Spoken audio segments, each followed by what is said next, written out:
Welcome back in my YouTube channel fact science world. Dear, मैं आपके लिए लेकर आया हूँ NCERT English grammar for 1 to all. आज का हमारा टॉपिक है अप्लाइड ग्रामर। आज हम बिल्कुल बेसिक कॉन्सेप्ट के बारे में समझेंगे, पढ़ेंगे, डिस्कस करेंगे।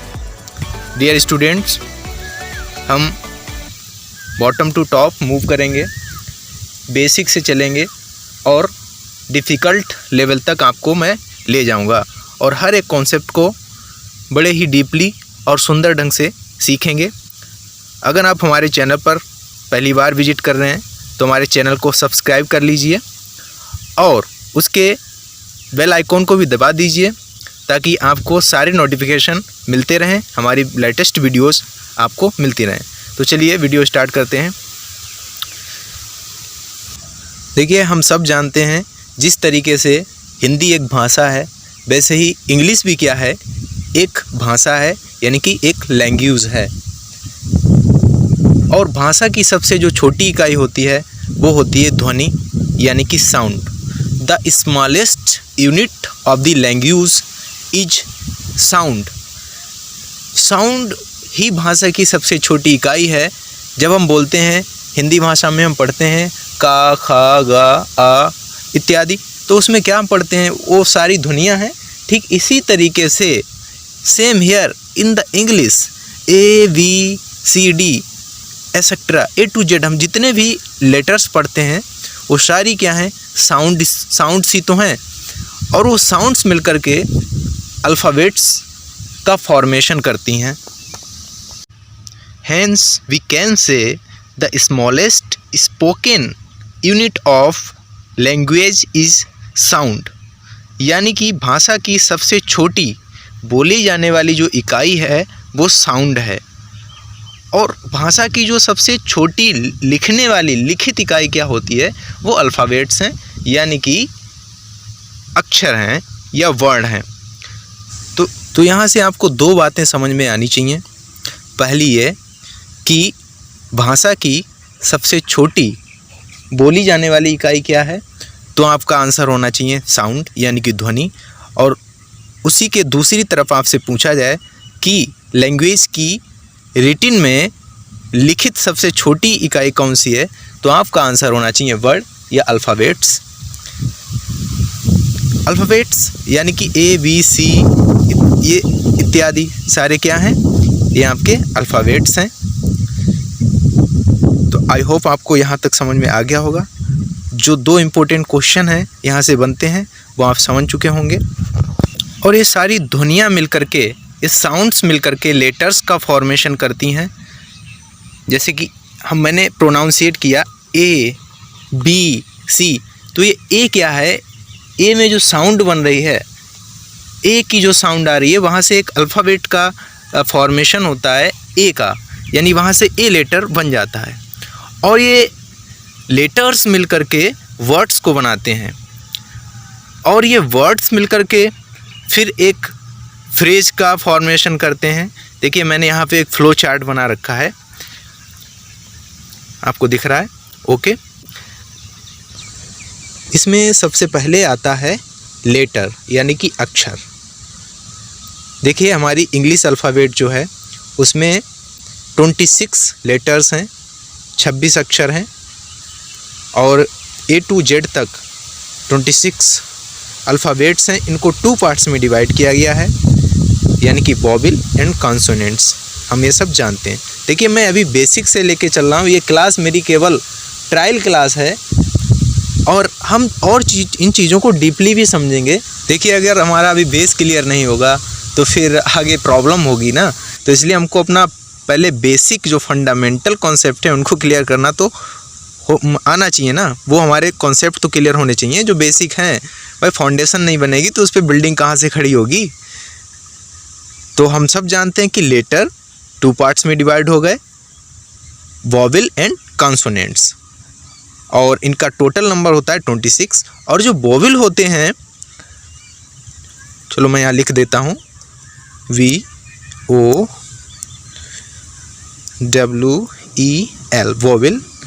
CONS ओके, NENT कॉन्सोनेंट्स, ये हमारे कॉन्सोनेंट्स हो गए। सॉरी थोड़ी प्रॉब्लम हो रही है। ओके, तो ये कॉन्सोनेंट हो गया। तो वोवेल इंग्लिश अल्फ़ाबेट्स में इनका नंबर 5 है और बाकी जो बचे हुए कॉन्सोनेंट्स हैं ये 21 है। तो टोटल दोनों मिलाकर के कितने हो गए? 26। ओके, टोटल हो गया हमारा 26, यानी कि हमारी इंग्लिश अल्फ़ाबेट में 26 लेटर्स पाए जाते हैं। यहाँ तक क्लियर हुआ? चलिए इसको रफ कर दें। आप पेन पेपर साथ में रखें, जो आपको इम्पोर्टेंट पॉइंट लगता है आप उसको नोट भी कर सकते हैं। ओके, चलिए इसको मैं अब रफ करता हूँ। जो हमारे वोवेल होते हैं वो 5 हैं और वो 5 कौन कौन से हैं वो आपको आना चाहिए। देखिए, एक तो होता है ए, दूसरा होता है ई, तीसरा होता है आई, चौथा होता है ओ और हमारा पांचवा हो गया यू। यानी कि ये 5 हो गए, ए आई ओ यू। ये 5 हमारे क्या हो गए? वोवेल्स हो गए। और बाकी के हमारे जो बचे 21 वो क्या रह गए? कॉन्सोनेंट्स, यानी कि B C D F G H J K L M N P Q R S T V W X. ये हमारे 21 हो गए कॉन्सोनेंट्स। ठीक है, तो यहाँ तक आई होप आपको क्लियर हो चुका होगा। देखिए, आपको ये वोवेल जानना क्यों ज़रूरी है? क्योंकि जब हम आर्टिकल्स पढ़ेंगे तो आर्टिकल्स का यूज करना हम तभी सीख सकते हैं जब हमको वोवेल पता होंगे। जब हमको वोवेल्स ही नहीं पता होंगे तो हम आर्टिकल्स का प्रॉपर यूज़ करना नहीं समझ सकते हैं। देखिए, हमको रट्टा नहीं लगाना है, बिल्कुल कॉन्सेप्ट वाइज एक लॉजिकली समझना है। ठीक है, इसके बाद आता है वर्ड्स। ठीक है, इसको हिंदी में हम बोलते हैं शब्द। अब ये वर्ड्स क्या हैं? Group of letters which give a complete sense. यानी कि लेटर्स का एक ऐसा समूह, एक ऐसा ग्रुप जो जिसका एक कोई अर्थ हो, जिसका कोई एक पूर्ण मतलब निकलता हो, उसको हम कहते हैं वर्ड्स।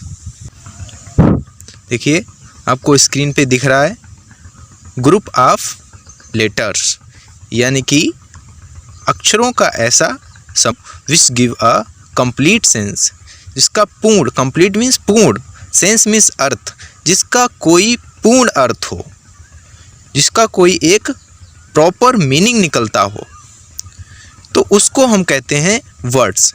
डेफिनेशन लर्न कर लीजिए आप। ये देखिए, group of letters which give a complete sense, इतनी सी बात है, उसको हम बोलते हैं वर्ड। चलिए मैं एक एग्जांपल लेता हूँ, आपको आसानी से समझ में आ जाएगा।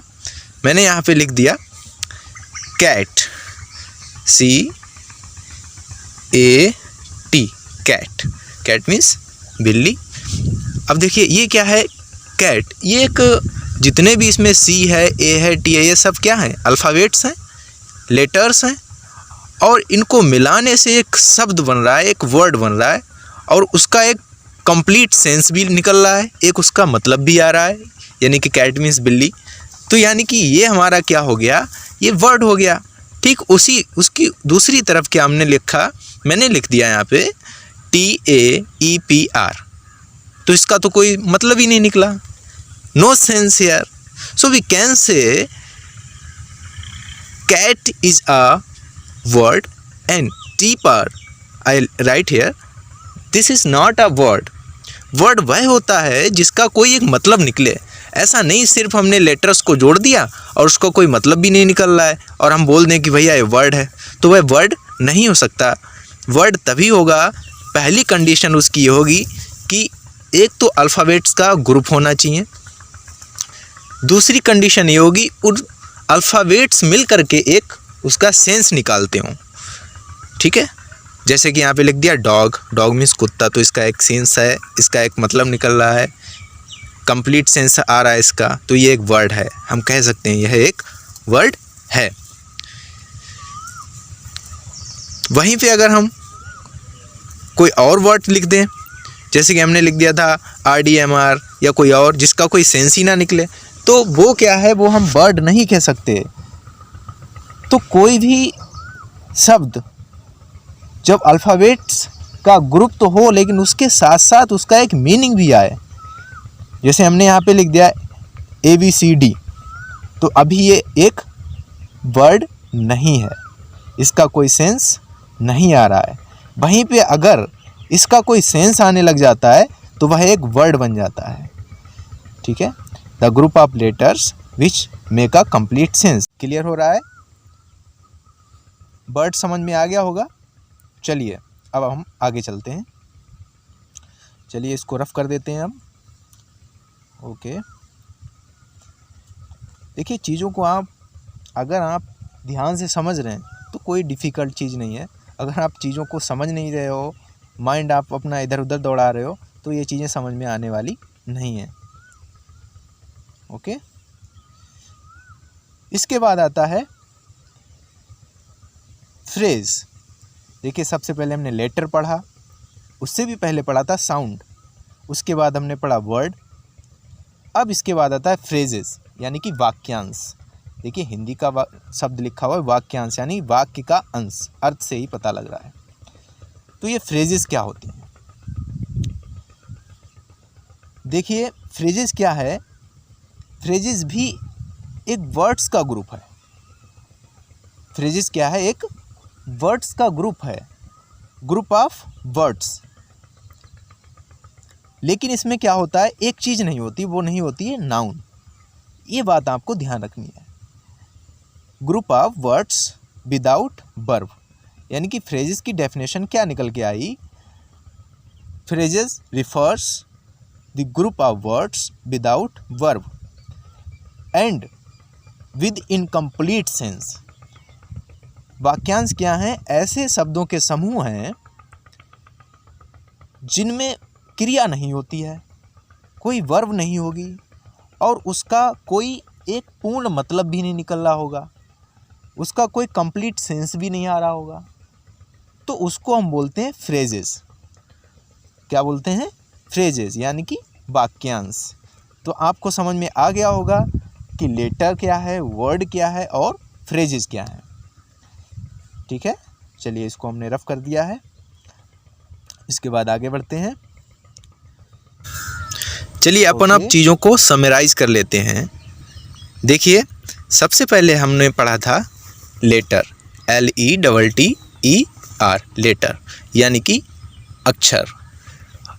और ये लेटर्स जब इनके ग्रुप बनते थे, यानी कि कई लेटर्स आपस में मिल जाते थे, ग्रुप बनाते थे, तो उसको बोल देते वर्ड, जिनका एक कंप्लीट सेंस निकलता था। और ये जब वर्ड्स आपस में मिलते थे, इनका कलेक्शन होता था, ग्रुप बनता था, तो बनता था फ्रेज।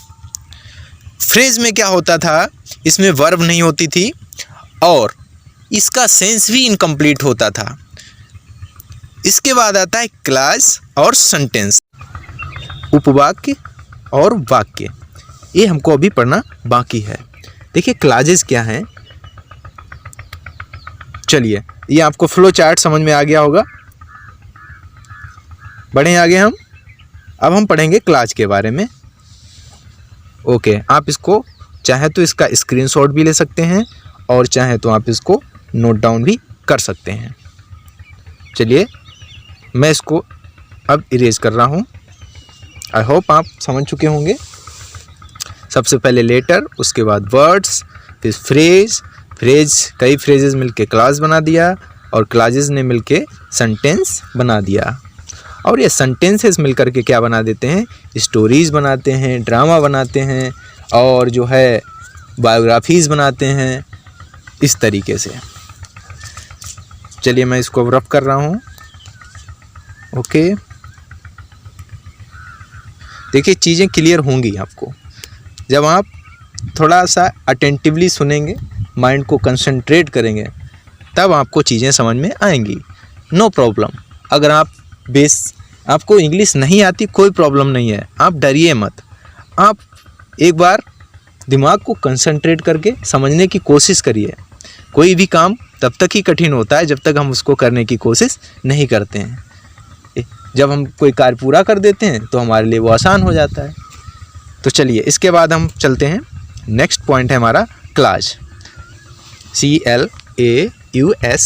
देखिए यहाँ पे थोड़ी सी स्पेलिंग मिस्टेक हो गई है, मैं इसको इरेज कर रहा हूँ, स्क्रीन गड़बड़ कर रही है।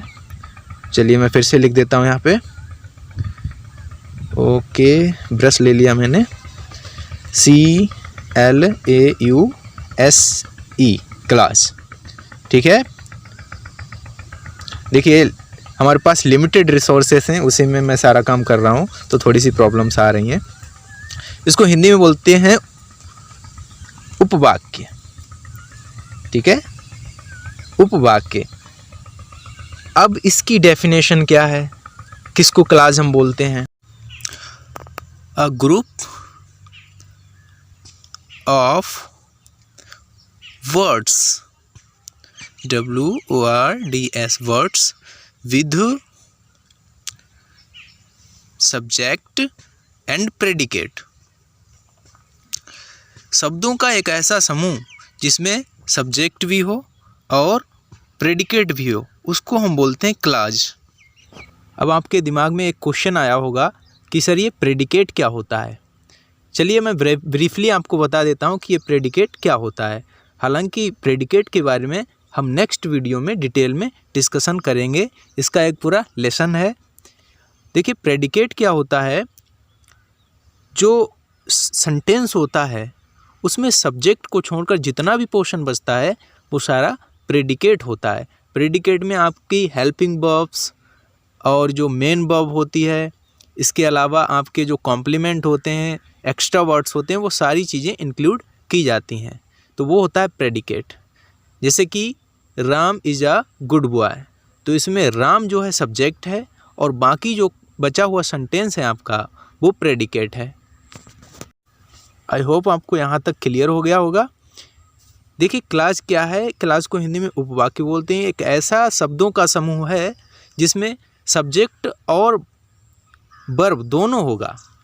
आप प्रेडिकेट अगर लर्न ना कर पाएँ तो इतना सा याद रखें कि सब्जेक्ट और वर्ब दोनों होगा। प्रेडिकेट को छोड़िए, अभी सब्जेक्ट और वर्ब दोनों पाए जाएंगे क्लास में।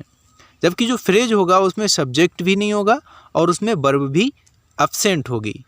तो फ्रेज और क्लास में यही डिफरेंस है कि जो फ्रेज होगा उसमें सब्जेक्ट और वर्ब दोनों एब्सेंट होंगे, जबकि हमारा जो क्लास होगा उसमें सब्जेक्ट और वर्ब दोनों प्रेजेंट होंगे। ठीक है, चलिए आगे चलते हैं। देखिए हमने यहाँ तक जो पढ़ा है, चलो उसको हम समराइज कर लेते हैं एक बार। सबसे पहले हमने पढ़ा था साउंड, और साउंड से मिलकर बने थे लेटर्स। चलिए मैं यहाँ पे लिख देता हूँ LETTERS, लेटर्स। और ये कई लेटर्स मिलकर के ग्रुप बनाते थे जिसका एक मीनिंग होता था, एक सेंस निकलता था। उस ग्रुप को, ग्रुप ऑफ लेटर्स, उनको हम बोलते थे वर्ड्स। और ये वर्ड्स मिलकर के फ्रेजेस को बनाते थे, हमने यहाँ तक पढ़ लिया है। और फ्रेजेस में वर्ब नहीं होती है और ना ही सब्जेक्ट होता है। जैसे कि इन द मॉर्निंग, तो इन द मॉर्निंग क्या है, इसका कोई एक सेंस भी नहीं निकल रहा है। सुबह में मतलब क्या, सुबह में, तो इसमें वर्ब भी नहीं होती है और सब्जेक्ट भी नहीं होता है। इसके बाद हमने स्टडी किया क्लास के बारे में। इसमें सब्जेक्ट भी होगा और प्रेडिकेट भी होगा, सब्जेक्ट भी होगा और वर्ब भी होगी। इसके बाद आता है सेंटेंस। ठीक है, तो यहाँ तक तो हमने ये स्टडी कर लिया है। आप इस फ्लो चार्ट को चाहे तो आप अपनी कॉपी में नोट डाउन भी कर सकते हैं। देखिए आप पेन पेपर अगर साथ में लेकर बैठेंगे तो ज़्यादा बेनिफिट होगा। और मैं सारे स्टूडेंट्स से ये अपील करता हूँ कि आप चीज़ों को अटेंटिवली समझिए, कंसंट्रेट होकर समझिए, आपको इंग्लिश समझ में आएगी। और इस वीडियो को इतना शेयर कर दीजिए ताकि जितने भी स्टूडेंट्स हैं सारे बच्चों तक ये वीडियो पहुंच जाए। जिनको इंग्लिश से डर लगता है वो भी इसको पढ़ें और जो है सीखें। आप चाहें तो अपने सहपाठी फ्रेंड्स को कॉल करके हमारे चैनल को सब्सक्राइब करवा सकते हैं ताकि उनके लिए हमारी वीडियोज़ बेनिफिट पहुंचा सकें। और इस वीडियो को ज़्यादा से ज़्यादा शेयर करें। वीडियो अच्छी लगी हो तो लाइक करें।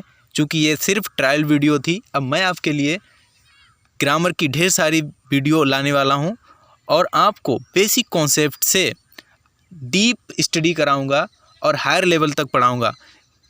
और जो आने वाली वीडियोज़ हैं वो बोर्ड एग्ज़ाम को लेकर के उस एग्ज़ाम के पॉइंट ऑफ व्यू से बनाई जाएंगी। तो हमारे चैनल पे विज़िट करने के लिए आपका बहुत बहुत धन्यवाद। फिर मिलते हैं नेक्स्ट वीडियो में। Bye bye, take care.